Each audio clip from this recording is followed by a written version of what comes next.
গায়ে শক্তি নাই? ভালো করে পা টেপা যায় না? সামান্য একটা কাজ দিছি সেটাও ঠিক মতো করতে পারিস না? বৌমা, বয়স হয়ে গেছে, আগের মতো শরীরে শক্তি নাই, এজন্যই তো তোমার পা টিপতে পারতেছি না। আগের মতো যদি শরীরে শক্তি থাকতো তাহলে তুমি আরাম পাইতে। শরীরে শক্তি নাই, তোরে যে খাওয়ায় খাওয়ানগুলা কই যায়? হ্যাঁ, শক্তি থাকবে না কিসের জন্য? এই তোর ছেলে ফোন দিছে, একদম চুপচাপ থাকবি, কোনো শব্দ করবি না। হ্যালো বাবু, কি খবর তোমার? আমি আল্লাহর রহমতে অনেক ভালো আছি। আচ্ছা শোনো, অনেকদিন হলো মায়ের সাথে কথা বলিনি, ফোনটা একটু মায়ের কাছে দাও। মার সাথে কথা বলবে? তুমি কেমন মানুষ, ফোন দিলে না আমার সাথে একটু ভালো করে কথা বলো না, শুধু মার সাথে কথা বলতে চাও কেন? আমি যে তোমার বউ, আমার সাথে একটু কথা বলার দরকার, সেটা কি ভুলে গেছো? বাবা, এটা কোনো কথা হলো? দাও না, মায়ের সাথে একটু কথা বলি, তারপরে আমি তোমার সাথে যতক্ষণ ইচ্ছা কথা বলবো। ঠিক আছে, আমি মাকে ডেকে দিচ্ছি। হ্যাঁ শোন, তোর ছেলে ফোন দিছে, কথা বলবো তোর সাথে, যদি কিছু কইছস একদম এই বাড়ি থেকে বাড়ি করে দিবি কিন্তু, কয়ে দিলাম। কিছু কমন না। মা, মা, আপনার ছেলে ফোন দিছে, কথা বলে যান। এই নাও, কথা বলো। বাজান, কেমন আছোস? মা, আমি ভালো আছি। মা, তুমি কেমন আছো? আমি অনেক ভালো আছি। মা, ওষুধপত্র খাচ্ছ তো ঠিক মতো? সকালে নাস্তা খাইছি, বৌমার ডিম পোস আর 2টা পরোটা ভাজা দিছিল, আমি সেইগুলো খাইছি। বৌমা ওষুধ পানি আমি যদি খাইতে ভুলে যাই, বৌমা নিজে হাতে আমার ওষুধ খাওয়াই দেয়। বাজান রে, বৌমা আমার অনেক সেবা করে, আমার হাত পা টিপে দেয়, শরীর ব্যথা করলে মলম দিয়ে ডলে দেয়। আর একখান কথা বাজান, বুঝলাম না, তুমি যেভাবে কথা বলতেছো মনে হচ্ছে তোমার মায়ের আমি যত্ন করি না। তুমি কি ভুলে গেছো আমার যে মা নাই? তোমার মা তো আমার মারই মতো, তোমার মার দেখার দায়িত্ব তো আমার।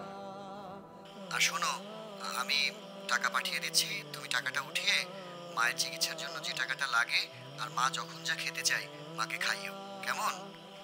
আচ্ছা আচ্ছা, ঠিক আছে ঠিক আছে, তুমি টাকা পাঠাও। মারে ডাক্তার দেখানোর ব্যাপারটা আমার, মার সকল দায়িত্ব তো তুমি আমার হাতে তুলে দিয়ে গেছো না, আমি মাকে দেখে রাখবো, নো টেনশন, তুমি ভালো থাকো, বাই। এই পুলায় ফোন দিলে পুলার লগে আলাপ করা শুরু হয়ে যায়, তাই না? পুলার লাগে এত কিসের কথা? বৌমা, আমি তো তোমার সম্পর্কে খারাপ কোনো কথা কই নাই, সবই তো ভালোই কইছি। আমার খুব ক্ষুধা লাগছে, সকাল থেকে এই পর্যন্ত কিছু খাই নাই, আমার একটু খাওয়ান দাও। আহারে, খুব ক্ষুধা লাগছে তাই না? শুনেন, ঘরের যে কামগুলো আছে না সবগুলা শেষ করবেন, তারপর পাতিলের মধ্যে অল্প করে পান্তা ভাত আছে সেইগুলা খাইবেন, তার আগে কোনো খাওন না, আগে কাজ শেষ করেন। বৌমা, তুমি যে আমার সাথে এমন ব্যবহার করো, আজ না হয় কাল আমার পোলা যদি জানতে পারে তাহলে তোমার কি অবস্থা হবে তুমি বুঝতে পারছো? আমাকে কি তুই তোর ছেলের ভয় দেখাচ্ছিস? হ্যাঁ, তুই তোর ছেলেকে সবকিছু বলে দিবি তাই না? এই সুযোগ তো তোকে দেয়া যাবে না, তার আগে তোকে আমি বাড়ি থেকে বের করে দিব। বৌমা, বৌমা, বৌমা শোনো বৌমা, আমাকে কষ্ট লাগতেছে বৌমা। বৌমা, বৌমা ওর সাথে আমার লাগতেছে বৌমা। এই তোর পোলা কিছু করবি না, তোরে আজকে আমি।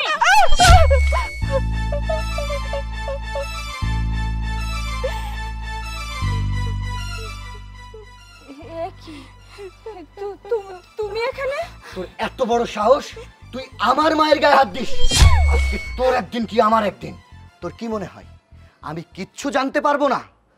আমি তোকে না জানিয়ে বিদেশ থেকে এসেছি, আমি বুঝতে পেরেছিলাম যে তুই আমার মায়ের উপরে নির্যাতন করছিস, আর আজকে আমি নিজের চোখে আমার মায়ের সাথে তুই যে অন্যায় অত্যাচার করেছিস না, সেটা নিজের দু চোখে দেখেছি।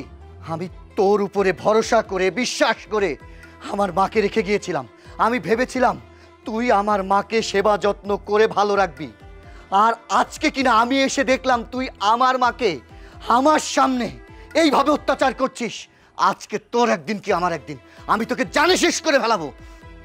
শোনো না, তুমি আমার মাফ করে দাও, আমি মার গায়ে হাত তুলে অনেক বড় ভুল করছি, আমি আর কোনোদিন মার সাথে এমন ব্যবহার করবো না, আমার মাফ করে দাও তুমি। তোর কোনো মাপ নাই, তোকে তোকে আমি মাফ করব, ক্ষমা করব? কখনোই না।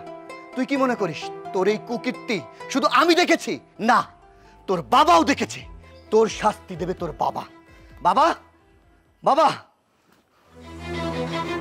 এই নিন, আপনার মেয়ের শাস্তি আপনি নিজে হাতে দিন। ছি ছি ছি, তুই আমার মেয়ে, আমার ভাবতেও ঘৃণা হচ্ছে। আমি তোকে এইভাবে মানুষ করেছিলাম, আরে তোকে এ বাড়িতে পাঠিয়েছিলাম তোর শাশুড়িকে মা বলবি, মায়ের সেবা যত্ন করবি, তুই ভালো বউ হয়ে থাকবি। কিন্তু না, তুই তা পারিসনি। তুই যা করেছিস তা সবচেয়ে অধর্মর কাজ করেছিস। এই এই মুরব্বি মাসের, মুরব্বি মাসের, মুরব্বি মাসের, মুরব্বি মাসের গায়ে হাত দেওয়ার জন্য আমি তোকে, হ্যাঁ, আমার কাছে না, তোর শাশুড়ি পা ধরে মাপ চা। উনি যদি মাপ করে তবেই তুই মাপ পাবি। চা চা। মা মাফ করে দেন, মা মাফ করে দেন, আমি আর করে দিন আপনাকে এমন করব না। ওই, ওই বলছ, আমার মা যদি তোকে ক্ষমা করেও দেয়, আমি জীবনে বেঁচে থাকতে তোকে ক্ষমা করব না। বাবা, আপনার মেয়েকে এই মুহূর্তে এই বাড়ি থেকে নিয়ে চলে যান। কে মেয়ে? কার মেয়ে? হে আমার কোনো মেয়ে না। তুমি একে টুকরো টুকরো করে নদীতে ভাসিয়ে দাও। আজ থেকে ভাববো আমার মেয়ে মারা গেছে। বাবা, শুনলি তোর জন্মদাতা কি বলে গেল? শুনলি? সেই তোকে ঘেন্না করে, সে চাই তুই মরে যা, তোর বাপের কাছে না। আজকের পর থেকে তুই আমার কাছে, আমার মায়ের কাছে মৃত। এই বাড়িতে তোর কোনো জায়গা নেই। এখান থেকে তুই চুপচাপ বের হয়ে যাবে। যা, বের হয়ে যা। মা চলো। শোনো না, আমার মা, শোনো না, ওই শোনো।